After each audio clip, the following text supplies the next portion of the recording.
ప్రార్థించే పెదాల కంటే సహాయం చేసే చేతులు మిన్న అని చెప్పినట్లు మనకు ఆపత్కాలంలో ఎవరైనా సాయం చేస్తే దేవుడిలా వచ్చి ఆదుకున్నారని అంటాం. సహాయం చేయటం వల్ల ఆ వ్యక్తి ఆ సమయంలో దేవుడయ్యాడు. మరుమల్లెల స్వచ్ఛమైన మనసుతో మానవ సేవే మాధవ సేవనుకుంటే మానవ లోకమే మధువనం, మరో బృందావనం. తన కోసం బ్రతికేవాడు మామూలు మనిషి, ఇతరుల కోసం బ్రతికే వారిని మహానుభావులంటాం. ఈ జీవితాన్ని తన స్వార్థానికే కాకుండా తన చుట్టూ ఉన్న సమాజంలో ఆపన్నులకు, నిస్సహాయులకు చేయూతనందించే వారే ఈ నూటికో కోటికో ఒక్కరు.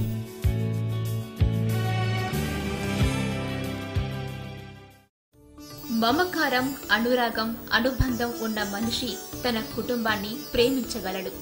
జాలి, దయ, కరుణ, మంచితనం ఉన్న మనిషి 10 మందికి సహాయపడగలడు. తన కోసం, తన కుటుంబం కోసం అహర్నిశలు శ్రమించే వ్యక్తిని బాధ్యత గల వ్యక్తి అంటారు. అనాథలు, అభాగ్యుల కోసం శ్రమించే వ్యక్తిని మానవతావాది అంటారు.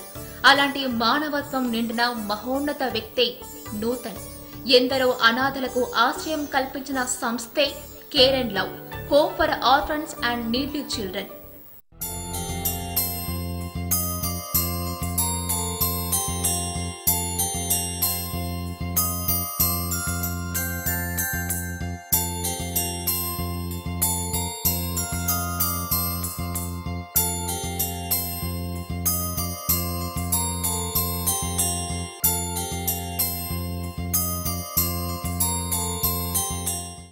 చెడ్డ పని చెయ్యకపోయినా మంచి పని మాత్రం చాలా మంది చెయ్యరు. రోజుకి ఎంతో మంది ఆకలితో అల్లాడుతున్నా, అలాంటి వాళ్ళు మన కళ్ళ ముందు కనిపిస్తున్నా అయ్యో పాపం అంటారే కాని ఆర్థికంగా ఆదుకోరు. చూసి చూడనట్లు వెళ్లిపోతారు. దగ్గరకొస్తే చిరాకు పడతారు. చేయూతని మాత్రం అందివ్వరు. అందరూ అలాంటి వాళ్లే ఉంటే కేర్ అండ్ లవ్ లాంటి స్వచ్ఛంద సంస్థలు పుట్టుకురావు. స్పందించే హృదయం ఉండాలే కాని రక్త సంబంధం లేకపోయినా మానవతే అనుబంధంగా నూతన్ లాంటి గొప్ప వాళ్ళు ఇలాంటి అనాథల్ని అక్కున చేర్చుకుంటారు, ఆదరిస్తారు.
ఇక్కడ రకరకాల పిల్లలున్నారు. తల్లిదండ్రులు లేని వాళ్ళు, తల్లిదండ్రులు వదిలేసిన వాళ్ళు, తల్లిదండ్రుల చేత భిక్షగాళ్లుగా మార్చబడిన వాళ్ళు, తినడానికి తిండి లేక, ఉండటానికి ఇల్లు లేక ప్లాట్ఫామ్ మీద తిరుగుతున్న వీధి బాలలు, ఇలా అందరూ ఉన్నారు. వీళ్ళని ఎవరైనా అనాథలు అని అంటే మాత్రం ఈ పిల్లలు ఒప్పుకోరు. ఈ నూతనే వాళ్లకు అమ్మా, నాన్న. నూతన్ని అందరూ డాడీ అని పిలుస్తారు. అతను రాగానే గట్టిగా కౌగులించుకొని ముద్దులు పెట్టేస్తారు. పిల్లలకి నూతనే ప్రపంచం, నూతనికి పిల్లలే ప్రాణం.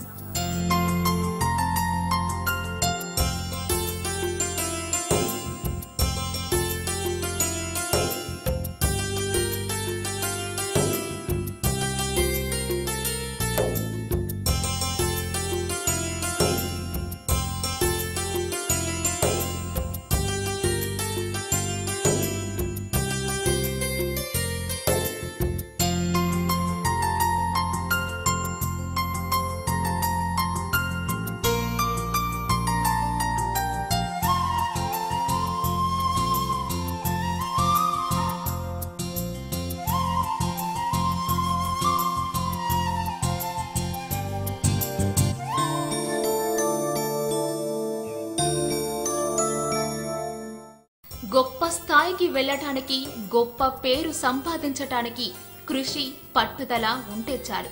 గొప్ప పని చేయటానికి మాత్రం మనసు చలించాలి. ఏదో ఒక ఇన్స్పిరేషన్ ఉండాలి. చిన్న వయస్సులోనే నూతన్ని సామాజిక సేవ వైపు ప్రేరేపించేందుకు గల కారణం ఏంటో తెలుసుకుందాం. ఇది అసలు నేను ఎందుకు స్టార్ట్ చేయడం జరిగిందంటే, నేను ఒక ఇన్సిడెంట్లో ఇన్స్పైర్ అయ్యాను. అంటే ఫ్యూ ఇన్సిడెంట్స్ ఉన్నాయి, కాకపోతే ముఖ్యంగా నేను ఎక్కువగా కదిలిన ఒక ఇన్సిడెంట్ ఏంటంటే, జాబ్ ముగించుకున్న ఒక రోజు ఒక ఆఫ్టర్నూన్ నేను 3 o'clock టైంలో డ్యూటీ నుంచి బయటకు వచ్చి బస్ కోసం బస్ స్టాండ్లో వెయిట్ చేస్తున్న సమయంలో ఒక చిన్న పాప బస్ స్టాండ్లో అడుకుంటూ ఉంది. చాలాసేపటి నుంచి నేను అబ్జర్వ్ చేస్తున్నాను, అక్కడ ఎవరు కూడా రెస్పాండ్ అవ్వాలి అమ్మాయి అడుకుంటుంటే. కొద్దిసేపటి తర్వాత అమ్మాయి కళ్ళు తిరిగి కింద పడిపోవడం జరిగింది. అప్పుడు కూడా ఎవరు రెస్పాండ్ అవ్వలేదు. నేను వెంటనే దగ్గరికి వెళ్ళి అమ్మాయిని దగ్గర తీసుకొని కొద్దిగా వాటర్ తాగించి అసలు ఏంటి విషయం అని అడిగితే, తను నిన్నటి నుంచి కూడా అసలు ఏం తినలేదని చెప్పింది తను. సో నేను అప్పుడు చాలా ఫీల్ అయ్యాను. చిన్న పాప అన్నం తినకుండా కళ్ళు తిరిగి పడిపోయింది అంటే వాళ్ళ తల్లిదండ్రులు అసలు ఏం చేస్తున్నారండి. జస్ట్ క్యాజువల్గా నేను ఎంక్వైరీ చేశాను అమ్మాయిని. అమ్మాయి ఏం చెప్పలేకపోయింది, ఎందుకంటే చాలా నీరసంగా ఉంది. నేను ఒక 10 rupees ఇచ్చాను, ఏమైనా వెళ్ళేసి షాప్లో కొనుక్కొని తినమంటే తను అంది, నాకు డబ్బులు ఏం అక్కర్లేదు, నాకు ఎక్కడైనా భోజనం పెట్టించమని అడిగింది. సో నేను వెంటనే తనని చెప్పిన మాటలను బట్టి నేను తీసుకెళ్లి హోటల్లో భోజనం చేయించి తర్వాత నేను తనని మెల్లగా అడగడం మొదలుపెట్టాను. అసలు ఎందుకు నువ్వు ఇక్కడ ఎందుకు అడుగుతున్నావు, అసలు మీ పేరెంట్స్ ఉన్నారా లేదని అడిగితే తన పేరెంట్స్ ఉన్నారని చెప్పింది. తను ఒక స్లమ్లో ఉంది. యాక్చువల్లీ పేరెంట్స్ కూడా వాళ్ళు డైలీ లేబర్స్. వాళ్ళ ఇంట్లో 4-5 పిల్లలు ఉన్నారంటండి. సో వీళ్ళందరూ కూడా వీళ్ళ పేరెంట్స్ వాళ్ళని రోడ్ల మీదకి వెళ్ళి అడుక్కురమ్మని చెప్పేవాళ్ళు. వీళ్ళు రోడ్ల మీద అడుకొచ్చిన వాటితో ఎంతో కొంత జనరేట్ అవుతూ ఉంటుంది, ఎంతో కొంత ఇన్కమ్ జనరేట్ అవుతుంది. వచ్చిన దాంతో వీళ్ళ పేరెంట్స్ వాటిపై ఆధారపడి ఉండే వాళ్ళు ఉంటారు, కొంతమంది మిస్యూజ్ చేసే వాళ్ళు కూడా ఉంటారు. వాళ్ళ పేరెంట్స్ గురించి నాకు కరెక్ట్గా తెలియదు. కాకపోతే నేను పాపను అడిగినప్పుడు ఏంటంటే వాళ్ళ పేరెంట్స్ ఉన్నారు అమ్మాయికి బేసికల్లీ. సో ఈ అమ్మాయికి పేరెంట్స్ ఉండి కూడా అమ్మాయి ఆకలితో అలమటిస్తూ రోడ్ల మీద అడుక్కుంటూ అలా మూర్చొచ్చి పడిపోయిందంటే నేను చాలా ఫీల్ అయినాను. ఎందుకంటే తల్లిదండ్రులు ఉన్న పిల్లలే ఇలాగుంటే తల్లిదండ్రులు లేని పిల్లలు ఇంకే విధమైన స్థితిలో ఉంటారు అనేది నేను చాలా ఆలోచించానండి. సో నాకు అనిపించినప్పుడు ఏదైనా ఒకటి చేయాలి పిల్లల కోసం. ఇలాంటి పిల్లలు వాళ్ళ తల్లిదండ్రులు నిర్లక్ష్యం చేస్తున్నారు, తల్లిదండ్రులు లేని వాళ్ళ పిల్లల్ని కూడా ఏదో ఒకటి చేయాలి, వీళ్ళందరికీ ఒక లైఫ్ చూపించాలి. ఇలా రోడ్ల మీద ఈ అమ్మాయి హార్డ్లీ 8 years ఉంటుందండి. ఈ 8 years వయసులోనే ఎంతగా అడుక్కుంటుంది. ఈ అమ్మాయి అడుక్కొని తన పోషణ చేసుకోవాల్సి వస్తున్న పరిస్థితుల్లో వాళ్ళ పేరెంట్స్ అలా ఉంచారు. సో వెంటనే డిసిషన్ తీసుకున్నాను, నాకు ఏదో ఒకటి చేయాలని అనిపించింది. This is one of my incident. ఇట్లాగే చాలా జరిగాయండి. సహాయం చేయాలంటే వెనక కోట్లు ఉండాల్సిన అవసరం లేదు. కోటి కన్నా విలువైన మంచి మనసుంటే చాలు. ఆ మనసే కోటి మందికి సహాయపడేలా నడిపిస్తుంది. ఈ ఆర్గనైజేషన్ మీరు ఎప్పుడు స్థాపించారు, ఎవరి ఇన్స్పిరేషన్తో స్థాపించారు? ఈ ఆర్గనైజేషన్ నేను 2004 జూలైలో స్టార్ట్ చేశానండి. అఫీషియల్గా 2005 జనవరిలో ఆర్గనైజేషన్ని గవర్నమెంట్ యాక్ట్ కింద రిజిస్టర్ చేయడం జరిగింది. తర్వాత నేను పిల్లల్ని స్లమ్స్ నుంచి, స్ట్రీట్స్ పై నుంచి ఎవరైతే నీడీ చిల్డ్రన్ ఉన్నారో, చదువుకోవాలని ఇంట్రెస్ట్ ఉన్న పిల్లలందరినీ కూడా నేను తీసుకొచ్చి ఒక చోట చేర్చి వాళ్ళని ఎడ్యుకేట్ చేస్తున్నానండి. మొట్టమొదటి నేను తీసుకొచ్చినప్పుడు పిల్లలు 4 అండి. ఇప్పుడు 36 మంది పిల్లలు ఉన్నారండి. వీళ్ళందరూ కూడా street children, orphans, semi orphans అండి. అంటే తల్లిదండ్రులు లేని పిల్లలు ఉన్నారు, సింగిల్ పేరెంట్ అంటే తల్లి ఉండి తండ్రి లేని పిల్లలు ఉన్నారు. ఇంకా రోడ్ల మీద అడుగుకునే పిల్లలకి తల్లిదండ్రులు ఉంటారు, but they never care about the children. అంటే వాళ్ళు చదువుకొని ఇంట్రెస్ట్ ఉన్న పిల్లల్ని మాత్రం తీసుకొని ఇక్కడ చదివిస్తున్నాను నేను. ఇక్కడ మొత్తం 36 మంది బాలబాలికలు ఉన్నారు. వీళ్ళందరితో నూతన్కి విడదీయరాని అనుబంధం ఉంది. ఈ పాపను చూడండి, నెలల వయస్సున్నప్పుడు ఈ ఆశ్రమానికి తీసుకువచ్చారు. వాళ్ళ ఇంట్లో వాళ్ళకు ఈ పాప భారమైంది. పేదవారి ఇళ్లలో పాప భారమైతే అమ్ముకుంటారు, వదిలేస్తారు, లేకపోతే భిక్షగాళ్లుగా మారుస్తారు.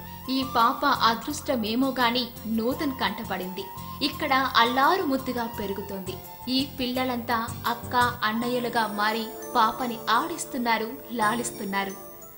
ఈ అమ్మాయి పేరు శృతి. తనకి 1 year అండి. తనని నేను కొత్తపేట అనే ఏరియా నుంచి తీసుకురావడం జరిగింది. యాక్చువల్లీ ఈ అమ్మాయికి పేరెంట్స్ ఉన్నారు. వీళ్ళ ఫాదర్ ఇర్రెస్పాన్సిబుల్ పర్సన్ అండి. ఇంట్లో బాధ్యతలు తీసుకోకుండా పిల్లలకి అనేసి దేశాల మీద తిరుగుతూ ఉంటాడు.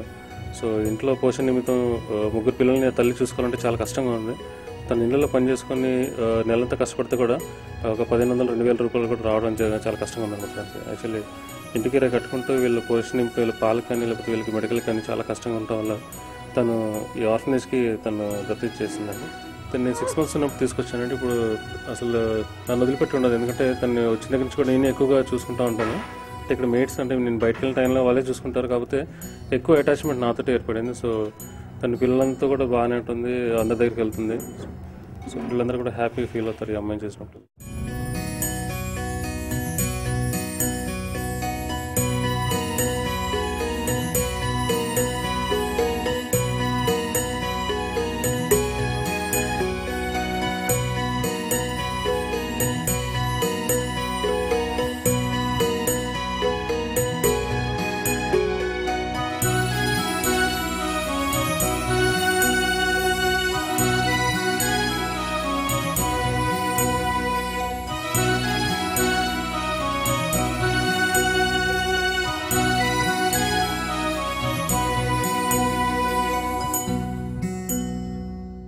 ఈ ఆశ్రమంలో ఉన్న ప్రతి చిన్నారికి బాధాకరమైన బ్రతుకుంది. ఆ బ్రతుకు చీకటిలో గడుస్తూ దారి తెన్ను లేకుండా ఉంటే వాళ్లకు దిక్సూచిలా నూతన్ కనిపించాడు. వాళ్ళ చీకటి బ్రతుకులకు ఓ మార్గాన్ని కేర్ అండ్ లవ్ సంస్థ చూపించింది. నీ పేరేంటమ్మా? ఏం చదువుకుంటున్నావు? నా పేరు Akhila. I'm studying 4th class. మా school name is Montessori high school. నేను చిన్నప్పుడు మా డాడీ చనిపోతే మా మమ్మీకి ఇబ్బంది ఉందనేసి హాస్టల్లో జాయిన్ చేస్తే నేను ఇక్కడ ఉన్నాను. నేను ఇక్కడ చాలా హ్యాపీగా ఉన్నాను. ఇంకా నాకు ఇక్కడ ఫ్రెండ్స్ కూడా అయ్యారు. నేను పెద్ద అయినాక టీచర్ అవ్వాలనుకుంటున్నాను. నీ పేరేంటమ్మా? My name is Rahul. I'm studying UKG complete. ఇప్పుడు ఫస్ట్ వెళ్తున్నాను. మా school name is Montessori techno school. నీ పేరేంటమ్మా? Vaishnavi. Two little hands go clap clap. Two little legs go tap tap tap. Two little eyes go open wide. One little legs go shoot eyes shoot. My name is Chitte. I'm studying LKG. ఏ school? Balaji Kranti high school. చిట్టి చిలకమ్మ అమ్మకి తింద తోతకలావా పండిత చావా గుట్ల పెట్టావా గుట్టుకు మింగావా.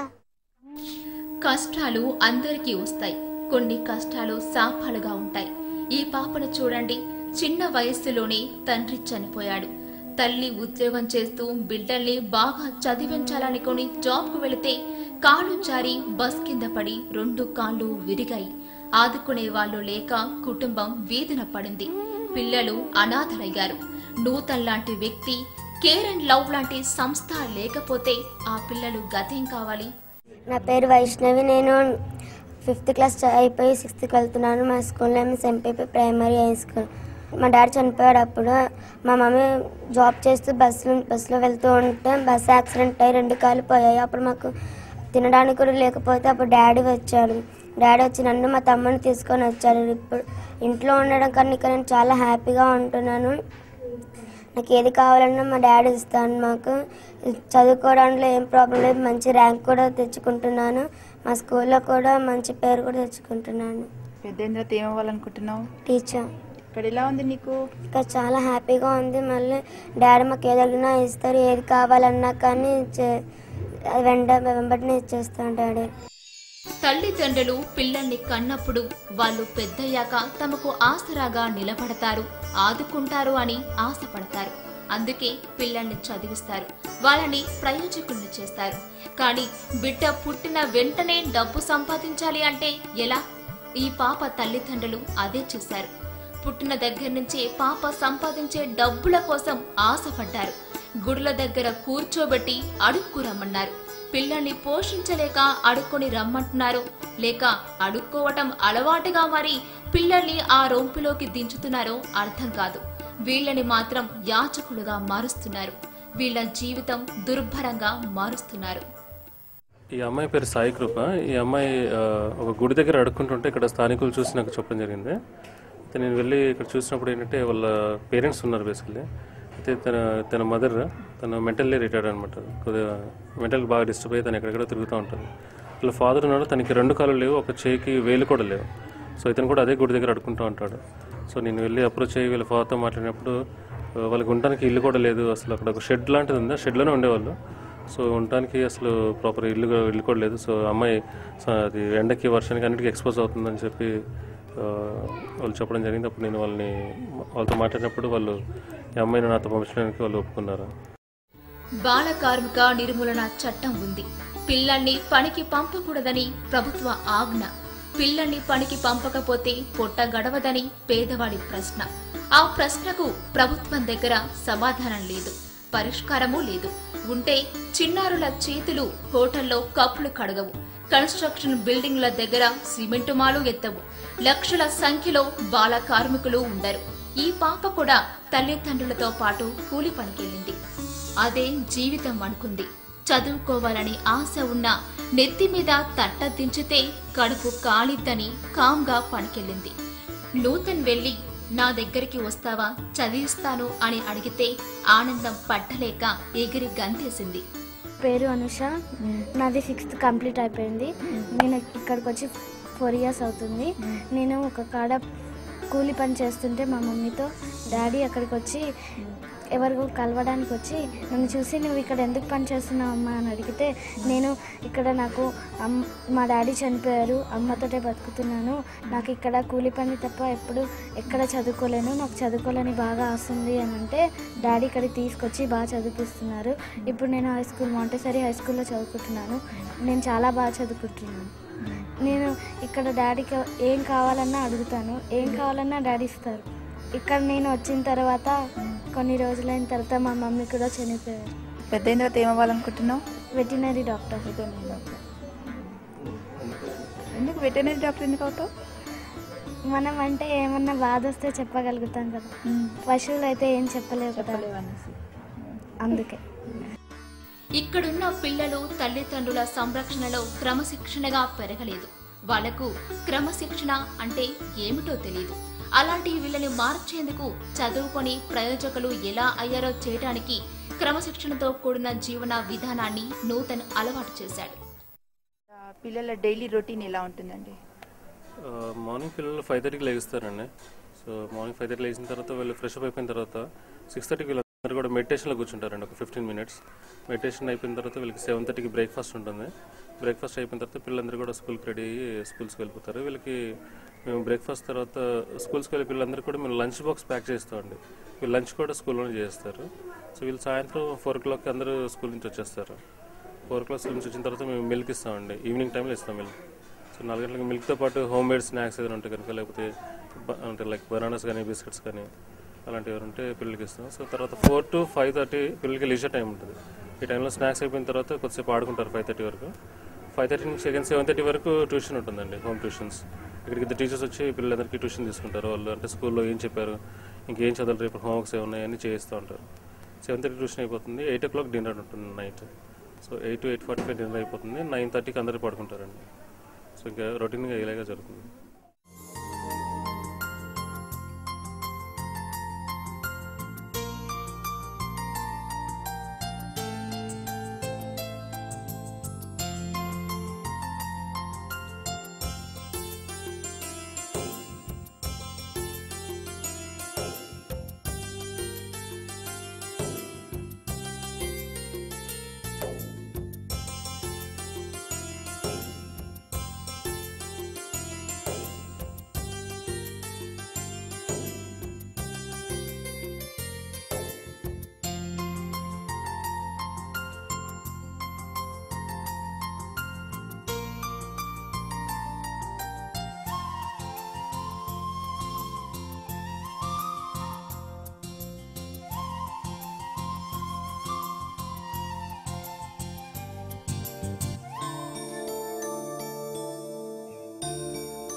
పిల్లలు ఎంతో సంతోషంగా ఇక్కడ ఉండగలుగుతున్నారు. నూతన్ పిల్లలతో ఏ రోజు కటువుగా వ్యవహరించలేదు. ప్రేమగా మెలిగేవాడు. వాళ్లతో ఆనందంగా గడిపేవాడు. ఎందుకంటే పిల్లలకి నూతన్ తప్ప వేరే ఆత్మీయుడు లేడు. అందుకే నూతన్ని డాడీ అని పిలుస్తారు. ఇక్కడ స్వేచ్ఛగా ఆడుకుంటారు, ఉల్లాసంగా డాన్సులు వేస్తారు.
వదిలేశాను.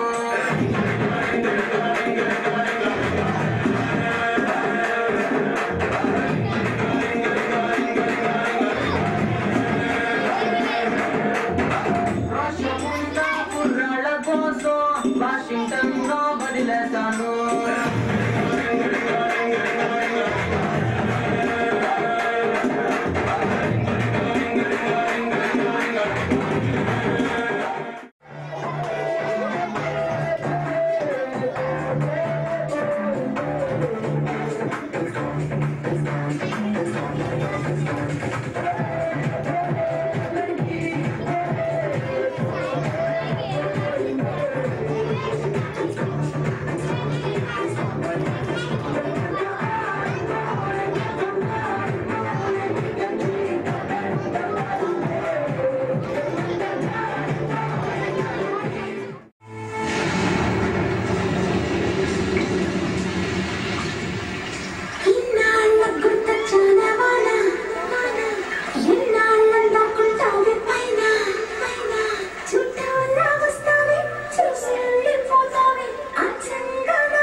బయట నుంచి స్ట్రీట్స్ నుంచి పిల్లల్ని తీసుకొచ్చి వాళ్ళందరికీ బ్రైట్ ఫ్యూచర్ ఇవ్వాలని చెప్పి మీరు ఇంత స్ట్రగుల్ చేస్తున్నారు. మీరు ఎలా ఫీల్ అవుతున్నారు దీనికి? తర్వాత మీరు ఈ పిల్లలతో ఫేస్ చేసిన ఏదైనా హ్యాపీయెస్ట్ మూమెంట్ ఏదైనా ఉంటే చెప్పండి. నేను చాలా హ్యాపీ ఫీల్ అవుతున్నానండి. ఎందుకంటే మొట్టమొదటి ఆర్గనైజ్ స్టార్ట్ చేసినప్పుడు నేను ఒక విజన్ అనుకున్నానండి. ఇప్పుడు జనరల్గా మన ఇంట్లో పిల్లలు ఉంటారు, మన పిల్లలు ఏది అడిగితే అది ఇస్తామండి వాళ్ళకి. ఫర్ ఎగ్జాంపుల్ చెప్పాలంటే పిల్లలకి చాలా డ్రీమ్స్ డిజైర్స్ ఉంటాయి, వాళ్ళు చాలా కళలు ఉంటాయి. వాళ్ళ ఫస్ట్ కళ ఏంటంటే వాళ్ళ బర్త్డే అండి. వాళ్ళు బర్త్డే చేసుకోవాలండి. తర్వాత మిగతా పండుగలకి వాళ్ళు బాగా ఎంజాయ్ చేసే పండుగ ఏంటంటే దివాళీ ఒకటి, క్రిస్మస్ ఒకటి, రాఖీ పండుగ, ఇలాగ చాలా ఉన్నాయండి. సో ఏంటంటే నేను పిల్లల్ని ఇక్కడ తీసుకొచ్చినప్పుడు ఒకటే అనుకున్నాను, మన ఇళ్ళ పిల్లల్ని మనం ఎలా పెంచుతామో, వాళ్ళకి కావాల్సిన ఎలాగ ఇస్తామో అలాగే ఇవ్వాలని నేను ఇక్కడ ప్రతిదీ చేస్తానండి. వీళ్ళకి ఫస్ట్ వాళ్ళ బర్త్డే చేస్తాను, తర్వాత ఫెస్టివల్స్ అన్నీ చేస్తానండి. ఇక్కడ ఒక్క ఫెస్టివల్ అని కాకుండా ప్రతి ఫెస్టివల్, అది క్రిస్మస్ కానివ్వండి, న్యూ ఇయర్ కానివ్వండి, సంక్రాంతి, రాఖీ, దివాళీ, ఎవ్రీథింగ్ అండి. ప్రతి ఒక్క ఫెస్టివల్ ఇక్కడ సెలబ్రేట్ చేస్తానండి. సో వీళ్ళు ఈ ఫెస్టివల్ సెలబ్రేట్ చేసినప్పుడు నేను వాళ్ళ ఫేస్లలో వాళ్ళ ఆనందం చూసినప్పుడు నాకు చాలా హ్యాపీ ఫీల్ అవుతానండి. ఎందుకంటే వాళ్ళకి ఆనందానికి అసలు లిమిట్స్ ఉన్నాయి. ఎందుకంటే ఇలాంటివి వాళ్ళు బయట ఎప్పుడు జరుపుకోలేదండి. సో ఇక్కడ చేసినప్పుడు ఏంటంటే మా కోసం కూడా ఎవరు ఉన్నారు ఇక్కడ, సో మమ్మల్ని సంబడి కేర్స్ అబౌట్ us అన్న ఒక ఫీలింగ్, వాళ్ళకి ఒక హోప్ ఇక్కడ క్రియేట్ చేశాను నేను. సో నేను అప్పుడు వాళ్ళ హ్యాపీనెస్ చూసినప్పుడు నేను కూడా చాలా హ్యాపీగా ఫీల్ అవుతుంటానండి. ఇవి కాకుండా కూడా ఇంకా నేను వీళ్ళ కోసం నేను చాలా కష్టపడతానండి. డే అండ్ నైట్, మార్నింగ్ వెళ్ళిపోయి చాలామంది అప్రోచ్ అవుతూ ఉంటాను. అసలు ఒక్కోసారి టైంకి ఫుడ్ ఉండదు, నాకు సరిగ్గా పడుకోను. సాయంత్రం పూట ఎంతో కష్టపడి సాయంత్రం ఇక్కడికి వచ్చిన తర్వాత చిన్నపిల్లల మొహాల్లో నవ్వు చూసినప్పుడు నేను చాలా హ్యాపీ ఫీల్ అవుతానండి. అసలు అది చేసిన కష్టం అంతా కూడా సో ఇట్లాగే వెళ్ళిపోతుంది అనమాట. అసలు చేసినట్టు అనిపించదు సమ్టైమ్స్. మీ అందరి నుంచి కోరుకునేది ఏంటంటే, నేను చేసే చిన్న ప్రయత్నంలో మీ అందరి సహకారం కూడా ఉన్నట్లయితే మనందరం కలిసి పిల్లలకు ఒక మంచి ఫ్యూచర్ ఇవ్వచ్చు అండి. సో మీరు ఒకసారి మీరు ఇంట్రెస్ట్ ఉన్నట్లయితే మీరు ఒకసారి ఇక్కడికి వచ్చి ఈ ఆర్గనైజేషన్ చూసి పిల్లలతో కాసేపు టైం స్పెండ్ చేసి వాళ్ళ ఇంట్రెస్ట్ అంటే తెలుసుకొని ఇక్కడ నేను అసలు ఎలా చేస్తున్నాను ఏంటి అంతా కూడా మీరు అబ్జర్వ్ చేసి మీరు వాళ్ళకి సపోర్ట్ చేయండి. మీ అందరి సహాయం కోసం ఎదురు చూస్తూ ఉంటాం. చాలా మందికి ఉంటుంది జీవితంలో ఏదో ఒక మంచి పని చేయాలి అని. ఉరుకుల పరుగుల ఈ జీవితంలో టైం కుదరక మంచి పని మాట అలాగే మనస్సులో ఉండిపోతుంది. అనాథల కోసం శ్రమించటం అందరికీ వీలు కాకపోవచ్చు. అలా వీలయ్యి చేస్తున్న కేర్ అండ్ లవ్ సంస్థకి మనవంతు ఆర్థిక సహాయం అందించవచ్చు. మన మనస్సులో మూలన పడిపోయిన మంచి పని చేయాలి అనే కోరిక నెరవేరుతోంది. ఇలాంటి చిన్నారులకు మనవంతు సహాయం చేశాము అన్న ఆత్మ సంతృప్తి ఉంటుంది. జాలి, దయ, కరుణ, మంచితనంతో ఇలాంటి మహోన్నత కార్యక్రమానికి సహాయపడేందుకు ముందుకు వచ్చే ప్రతి ఒక్కరూ కూడా నూటికో కోటికో ఒక్కరు.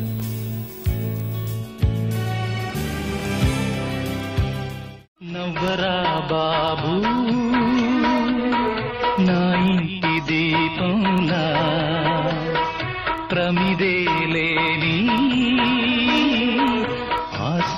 దీపంలా నిన్ను కన్న ఆడదేమో అమ్మాయినది, నిన్ను వీడి ఆమె మట్టి బొమ్మాయినది. ఆ పాపమే